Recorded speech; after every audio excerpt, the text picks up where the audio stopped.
And you just see, like, honestly, just like huge unexploded missiles sticking out of the ground in places that, they didn't detonate when they hit, but they still have the payload in it. So someone has to go defuse that. Sometimes knowing what's going on and worrying just isn't enough for some people. Some people, like this guy Robert you're going to meet, had to do something.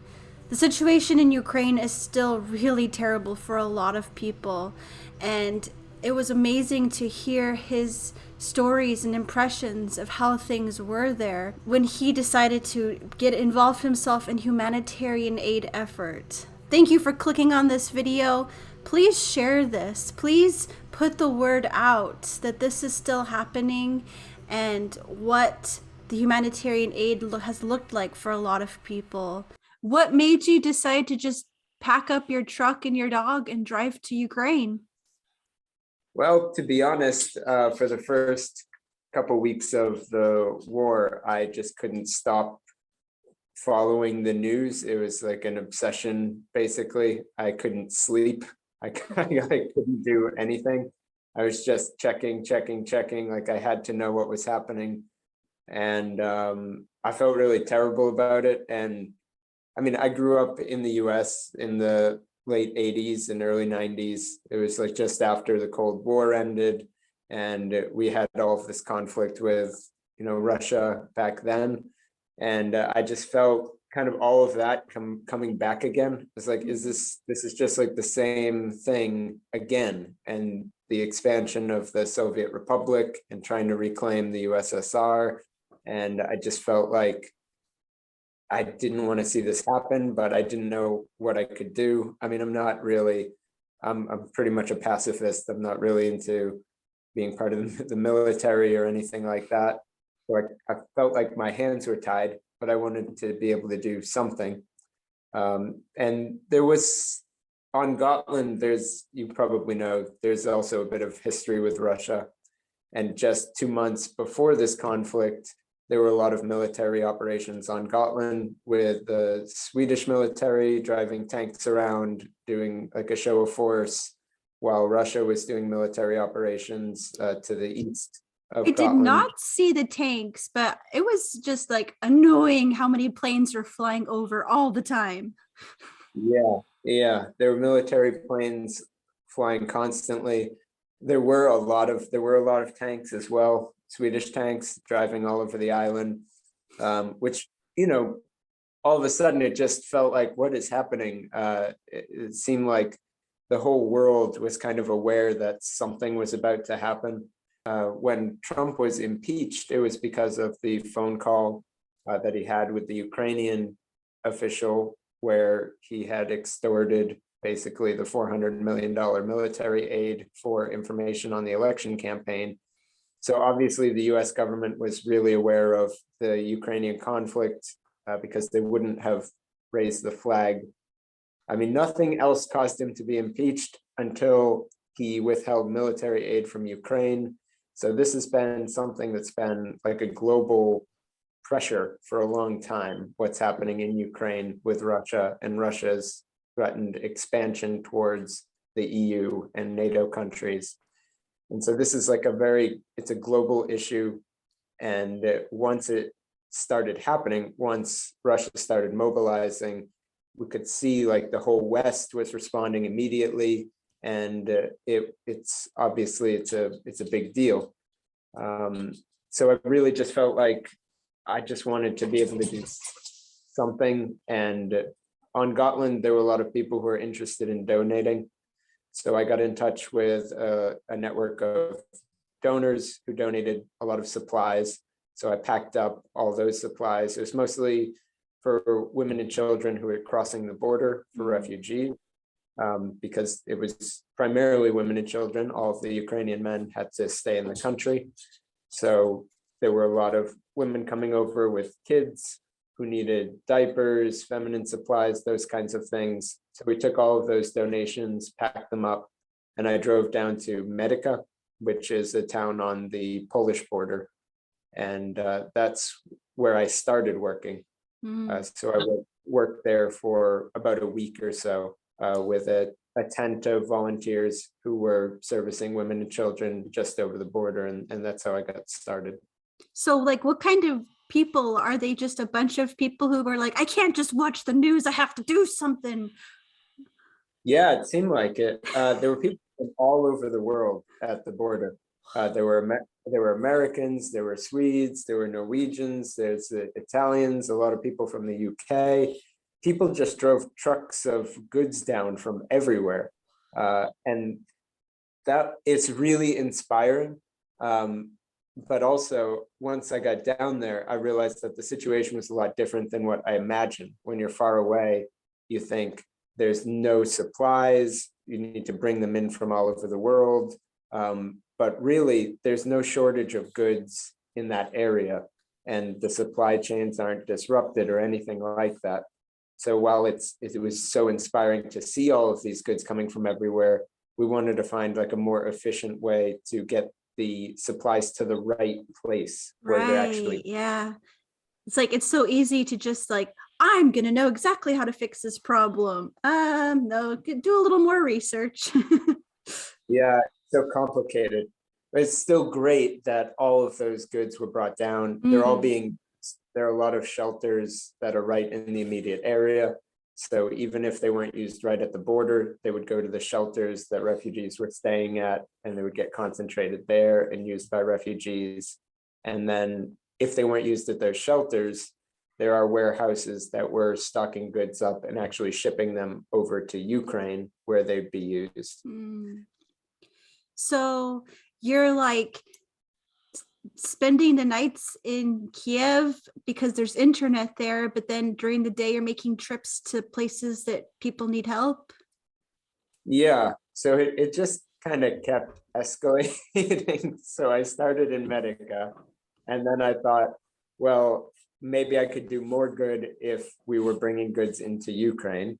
So I went to Lviv, which is one of the first cities over the border. And I found out that once I was in Lviv, life is normal there. In Western Ukraine, everything's like completely normal, you know? All the shops are open. There's some military presence and checkpoints and people keeping an eye on things, but life is normal. Grocery stores are open. Grocery stores are fully stocked. So there's no issues in Western Ukraine. So then once I was in Lviv, I thought, okay, well, where are the issues actually happening? And just around that time, around Kiev, the Russian forces started backing out, and the Ukrainian army started retaking that territory right around Kiev. And so all of those surrounding cities in Kiev or around Kiev suddenly needed a lot of humanitarian aid because they were occupied by Russian forces. They were completely cut off from the Ukrainian army. They had no infrastructure. They had no electricity, running water. They had no internet. There were people that were just in shelters or in horrible conditions. So once the Russian forces left, they left from everywhere, and they just left this disaster, this giant humanitarian disaster around Kiev behind them. So for the past 2 weeks, there's just been this really critical need around Kiev to start rehabilitating those neighborhoods and get them the supplies they need, the medical goods that they need, get the people who need to get to hospitals. There's just a lot of need right around Kiev. But at the same time, in the east of Ukraine, the conflict is escalating there. So there's need everywhere. Right around Kiev, it's about rehabilitating the neighborhoods that are recently liberated, that were occupied. And in the east and the south, it's about providing them the supplies and getting people out of those regions. Do you just feel like it's too much? I can't. Yeah.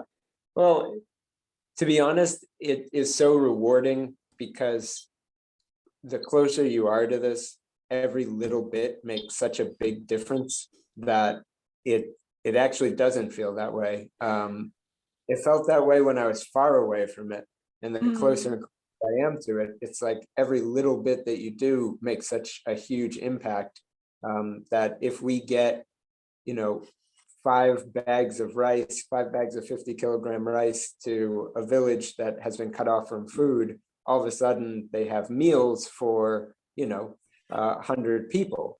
And so it doesn't take a lot of work to make a huge difference when you're this close to the conflict.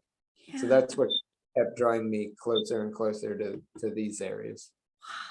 I'm not the kind of person that can watch the news like too much, because it's like I'll just be in a constant state of depression, like different mentalities and things. But I came across some of your pictures on your Facebook. The huge piles just of bodies and just loose shoes. Like, you must be needing some serious therapy for all of the horrible things that you've seen over the past however long you've been there. There are some things that are very, very difficult to see. And I think when I first saw those, I work as a photographer sometimes. And so it's just kind of natural to just say, oh, this is something I want to document at least, and just take photos and kind of detach myself from, just like hide behind the camera, feel through the camera. Yeah, and just like, okay, this is something that I feel like I should, document. I'm going to take some photos, but that's it. And I didn't post them for almost over a week, because it's not something that I wanted to share or like put on the internet. And I didn't know how I felt about it when I first saw it either. And it's so surreal to see something like that, and with something I'd never seen before, that I honestly didn't feel anything when I saw it, which was shocking to me. But it was also just, I didn't know how to process it.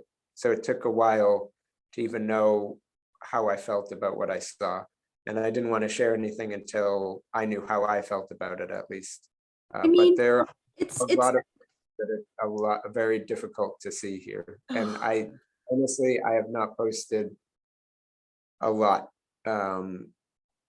because there's some very, very horrible stuff. So but it's kind of like, I was in high school when September 11th happened, and we saw the plane ram into the building over and over again, but you just can't click. It doesn't click. Like, there's people in there. Like, it's just too outside of your psyche to process. Yeah, it's hard to imagine. Right. It's like your brain kind of protects you from it. Yeah. And just said, like, okay, you're just looking at stuff right now, but you can't process it all when you're seeing it. So I felt kind of numb when I was seeing a lot of, when we went into Bucha for the first day, it was, I think, a day after it was liberated, a day and a half after it was liberated, and it was still a complete disaster. They hadn't really cleaned up anything yet. There were still just people wandering around, wondering what had happened. There were people that came out of shelters who weren't aware of what had happened, or that the Russians had even left yet. There were a lot of people who had not seen any kind of humanitarian groups. And I don't speak Ukrainian. I was with a translator, but people would just run up to us because we were delivering food and medical supplies to Bucha and some of the villages directly surrounding it. And people would run out from houses and just come up, and they needed the stuff we were giving them, but then they would just start grabbing us and just start in like hysterics, trying to explain like what had happened. And even though I didn't speak the language, I knew what they were saying, that they just had this feeling like they had just experienced all these horrible things, and they just needed to tell someone, like, all of this has happened, all of this has happened. And they would just start crying and trying to hug us. And it's terrible. And it doesn't seem real sometimes when you're far away from it, or there's so much news about it being propaganda or fake news, or like the Ukrainian government manipulating the news. And at the end of the day, it doesn't even matter because it doesn't matter which government is causing the issue or what the source of the conflict is, because these people are actually experiencing this, and this is a real thing that's happening in these communities. So they need help, and regardless of the conflict itself, there are a lot of people right now in Ukraine that need a lot of assistance. Oh, so thankful for you and the people that are doing this. Just wanting to know, like, how do you get support? What do you need? How can we support you and your team? Well, we've been very lucky. I'm not an expert in any of this. I didn't expect to really get this involved in it. And to be honest, I'm not an expert in any of the business of taking in large donations or anything like that. I can't promise any large donations. It's just, you know, I'm in the mentality of knowing every little bit helps. Like even making this podcast, putting it out there, putting some truth out there can make a difference. Yeah, I think awareness is one of the first steps. Just getting people aware of the fact that there are a lot of groups that are on the ground doing the same kind of thing that I'm doing. There are a lot of people like that. I have to say that, to be honest, the larger humanitarian organizations have not been in these areas. They have not really been providing this assistance, and they might long-term, it might be delayed, but the biggest disappointment for me, and I really hate to say this, was seeing the Red Cross and what the Red Cross hasn't been providing. Because every time we go to one of these communities that has been liberated, that's trying to get assistance, that needs kind of help, they've never seen the Red Cross. The Red Cross has never been there. I've never seen the Red Cross there. They're just not on the ground anywhere here. And none of these big organizations are on the ground here. The only one that I've seen that is amazing is the World Central Kitchen, has been everywhere. So they've been providing meals for refugees all across Ukraine, all across Poland. So they're on the ground, they're doing a lot of work, but it's mostly collections of very small organizations that are responding quickly to the needs as they develop.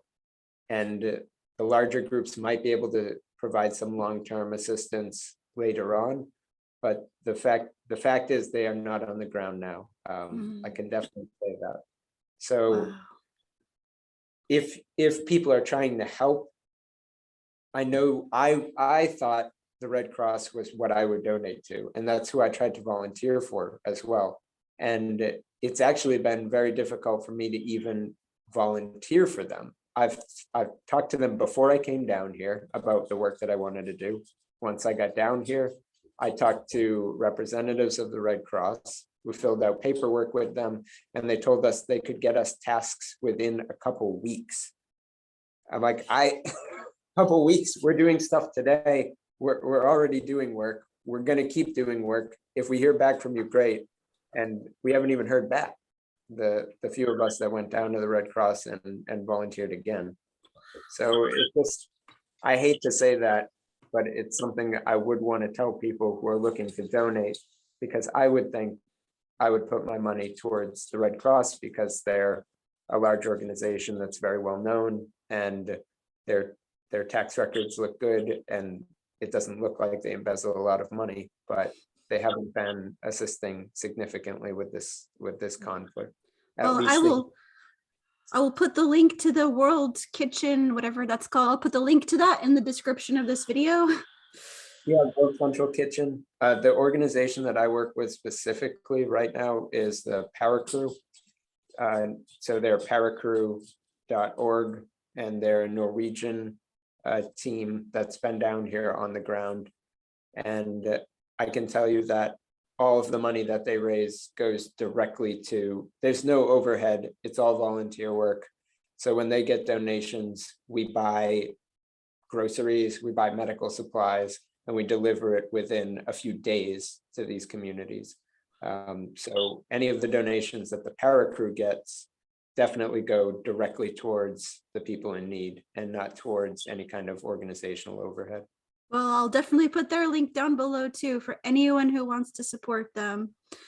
Oh, how do this is probably a really dumb thing to say, but oh well. Do you just like cry at night? Because I feel like I would. I I'm not sure. I not yet. But we just work. Mm, We work like I literally just got back. We get up at 7 in the morning. We go out, and then we get back at 10 at night. We go to sleep. So there's no time to really process any of this. We just work long days, and the work is very rewarding, and I feel very good about it. And so it kind of all of the good feelings kind of outweigh mhm. all of the more traumatic experiences, I would say. I hear that. It's like you know that you don't want to burn out and burn out your spirit, burn out your body, but you also see the need, and it's just really hard. It just be really hard to say, okay, who am I going to say no to? Who's not going to get food today? Like, you just need more people. You need more bodies down there, don't you? Yeah, that's one of the harder parts. There's a lot of times, so we'll be driving to a destination that's been pre-planned. And so some of this works now, after getting over here, started getting in contact with the Ukrainian government. So now I work with there's an office that advises the president of Ukraine on humanitarian assistance, and they have a group of advisors, and I talk to one of those advisors pretty much daily, and they tell us kind of what the needs are on the ground. They give us like an idea of what neighborhoods might need assistance, what kind of supplies they might need. So they give us like a rough idea of where we should go. So we use that for planning. So we plan a certain route, we go to a certain community, and we see if they're right or not.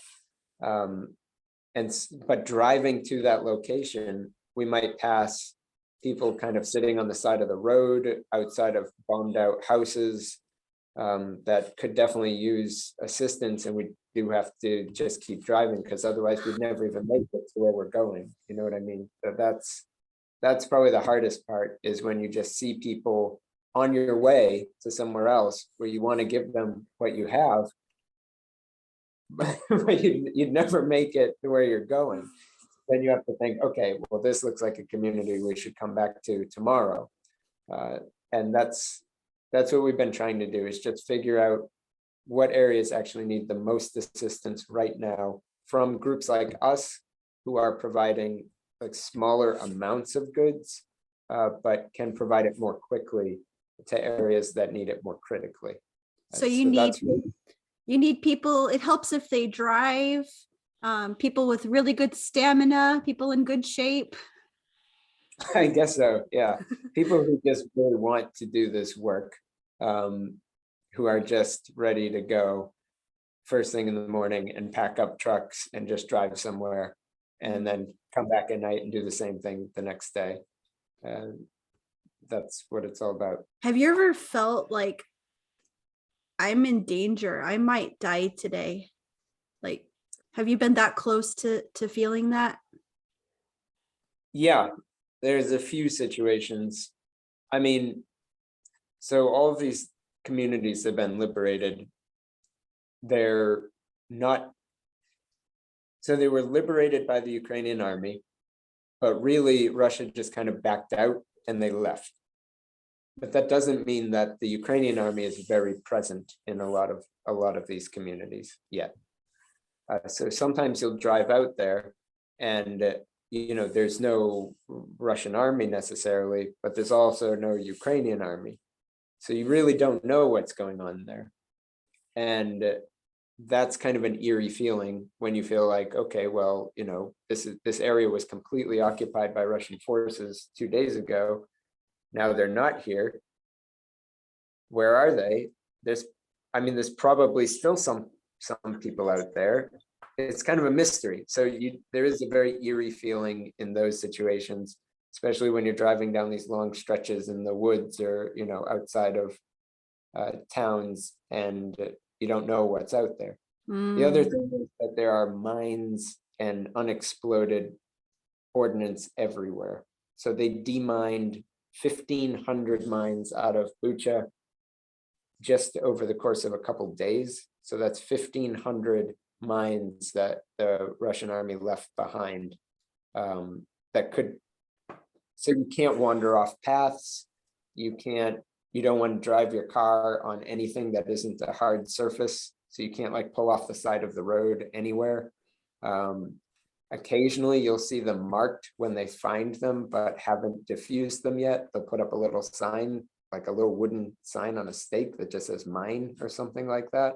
But there are many, many, many that are not marked. And that's probably one of the biggest risks right now, is that if you wander anywhere, there's a lot of mines. Some are from the Russian army and some are defensively placed by the Ukrainian army, but you have to be extremely careful. So that's something that just gives you maybe a little bit of anxiety if you have to turn your car around and you even have to drive on a little bit of dirt somewhere. You just, those are the things that make you nervous. And you just see, like, honestly, just like huge unexploded missiles sticking out of the ground in places that, you know, they didn't detonate when they hit, but they still have the payload in it. So someone has to go defuse that. It probably won't explode, but still, you just see this stuff all over the place.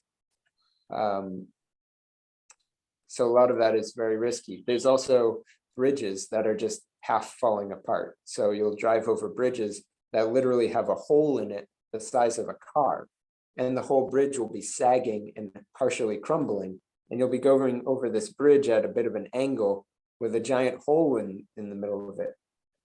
And it's these kind of road conditions that in any other situation, there'd be road workers everywhere. There'd be like orange cones. They'd say like, don't go here, but that's not how it is. It's just like, okay, well, this road seems like it's pretty bad. There's a giant hole the size of a car in this bridge, but you still just drive over it. Or you drive under bridges that are kind of falling apart and there'll be part of the bridge just like hanging over your car. You're like, this is dangerous. So how many gray hairs have you grown? I think you just get used to it though so quickly that you just kind of ignore it. You have to be aware of it, but you can't think in every second like, oh, well, I could die here. This seems dangerous. You're just aware of it. You know, you have to be careful.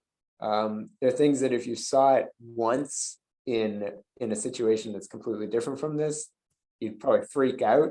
Like the first time I saw this kind of stuff, I was like, oh my God, well, we can't drive over this bridge. But now after a few weeks, it's just like, okay, well, you gotta be careful on this bridge, you know? Yeah. So you've only been doing this for a few weeks? Yeah, I guess I've been here for about a month.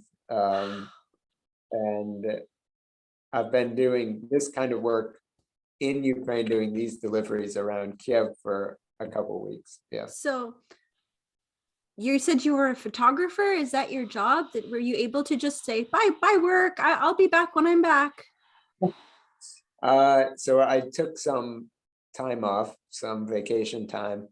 I still work part-time doing my day job. I work in IT and engineering. That's my main profession, and I work remotely. So I guess I can work from anywhere. But I've been doing mostly this work and just a little bit of my day job right now. Hopefully they're understanding that this is a very important, worthwhile thing. Extremely supportive, and I'm Oh. thankful for their support. Yes. And how do your friends and family think about this, what you're doing? It's kind of mixed, I'd say. They're also very supportive. They also just want me to come home for the most part. Like, okay, you know, will you please just come home so we can stop worrying? But they're very, very supportive, and I'm very thankful for, you know, my friends and family. Some of them have also donated money, which has helped me to keep this going. It's expensive, not just for the donation, not just for the food and medical supplies that we buy. And a lot of those come from churches. Like the biggest donations that we get for the things that we actually deliver don't come from the private donations that people send, because this stuff is really expensive. If you fill one truck one day with enough to deliver, it's going to be around $1,500 to $2,000 US, like per day per truck that you're filling to the top if you do that. So that gets pricey. So those donations aren't really these private donations that are coming in. They're more from grocery stores, churches, places that have stockpiles of food that are willing to give it, hospitals that are donating a lot of medical equipment just for free. And then the private donations help fill in those gaps. So whenever we run out, then we start using some of the private donations to purchase things from wholesalers and from hospitals that will sell us things. And we have to use some of that for gas, like car repairs. Like this kind of stuff gets expensive too, because to be honest, all of the cars we're using are taking a real beating because we're filling them over capacity with like water and canned goods from taking the seats out of vehicles and just filling it up with water and canned goods, and the weight is destroying the suspensions because we're driving over giant craters in the road and dirt roads and everything else. And then we're just driving all the time. So the gas costs also add up. So there are expenses for sure. I would say that stressing over the news is a complete waste of time. And that, to be honest, I was stressed over the news 24/7 before I came here. And I have barely looked at the news since I got here. I've not even checked it. I'm probably less aware of what's actually going on than people who are glued to the news, but it doesn't matter because it doesn't make a difference if you're just obsessing over it. You have all these strong feelings when you're watching it, but they don't mean anything and they don't do anything. And that anxiety can be completely alleviated by just taking any kind of action. So any small thing that you do is just going to make you personally feel a lot better, but also actually make a difference. So then you're actually contributing to fixing the problem. So whether it's making a contribution to a group that you feel strongly about, or volunteering sometime at a local organization that's putting together care packages, or assisting refugees in finding housing, or even assisting refugees in filling out paperwork in your local country or community, which can be very challenging. There's a lot that you can do. And doing just a little bit will make you feel so much better than just watching the news and obsessing over it. Yes, action. I was over here like, yeah. I guarantee you do something small, you're gonna feel great. Yeah, this has a point. I used to be an actor, and I traveled around and did performances for lots of different kinds of people. And one of the groups that I performed for a few times was for the U.S. military. And one time I was involved in this thing, reintegration training. And it's just when people have been in a war zone, it's so hard for them to adjust back to normal life, to not be on that sense of duty and high alert and stuff. So just want to encourage you, when you go back to Sweden, to allow yourself some reintegration time and not feeling any guilt or sense of duty, of just like, no, when you go back, to allow yourself to be back and to take that relaxation photography time and just do nothing for a little bit. To be honest, I already am worried about that and understand people especially people who've been in this situation for longer periods of time, and get used to it. Because I don't really want to come back. I know I have to, and I have a day job, but I don't want to, because I just wake up every morning here feeling such a strong sense of purpose that is so incredibly motivating and fulfilling that it will be very hard to not have this, and have go back to normal everyday life.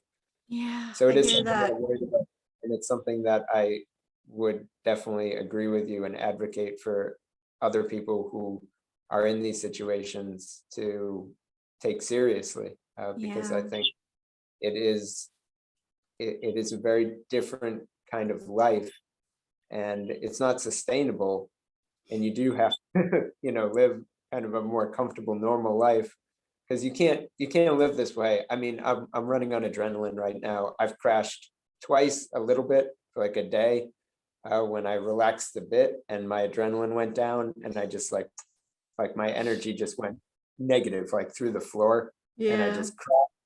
And then you start running on adrenaline again, and you start going again. It's like But you it's not. said you remembered the news in the 90s, so clearly you're not 20. So you don't have those adrenaline reserves like you did back then. Yeah, exactly. I'm almost so it's a bit more. I have to be more aware of that for sure. Yeah. And again, I would encourage everyone to just do a very small thing, whether it's just sending, even if it's just posting something supportive to refugees who are in duress online looking for help, trying to help them find a house, or helping them fill out paperwork, whatever you can do, just like a small little thing makes such a big difference, and it will relieve your own anxiety about the situation too. So I would definitely encourage that, and it did wonders for me. The last thing I want to say about that, about donations and stuff, is there is so much power in a lot of people giving a little bit. Like, don't feel bad if it's $5 or $10. Like, if 1,000 people didn't give that $5 or $10, that's like one less full cart, right? Like, math is not my strong suit, but you're picking up what I'm putting down. Yeah. Well, I'll say that, there are communities here that don't have enough food, and that for $40, for 40 euros approximately, you can buy 50 kilograms of rice. And 50 kilograms of rice makes a lot of meals. So one donation of $40 to a group that's buying a 50-kilogram bag of rice and delivering it directly to a village that has no food makes a huge difference. So it doesn't take a ton of money, to really make a big impact, as long as it's going to the right place. Yeah. Well, thank you so much for taking this time to talk, and I just really, really appreciate it. And I just want to give you hugs. Hugs. Absolutely. I'm sending Digital some hugs are better than no hugs. Well, that's why I have my dog here too. Oh yeah. So awesome that you have your dog to be there, and the other kids can hug him and or her, whatever. And anybody watching this, if you're a volunteer worker taking a break because it's curfew and you can't go outside anyway, if you're watching this, hugs to you. Or if you're somebody that just wants to help from a distance, hugs to you. As of the uploading of this video, Robert is back on Gotland. He says for now, I'm sure his heart is still there and wants to do something. I will include plenty of links down below of resources you can check out. Thank you for watching this video, and hope to see you in the next one.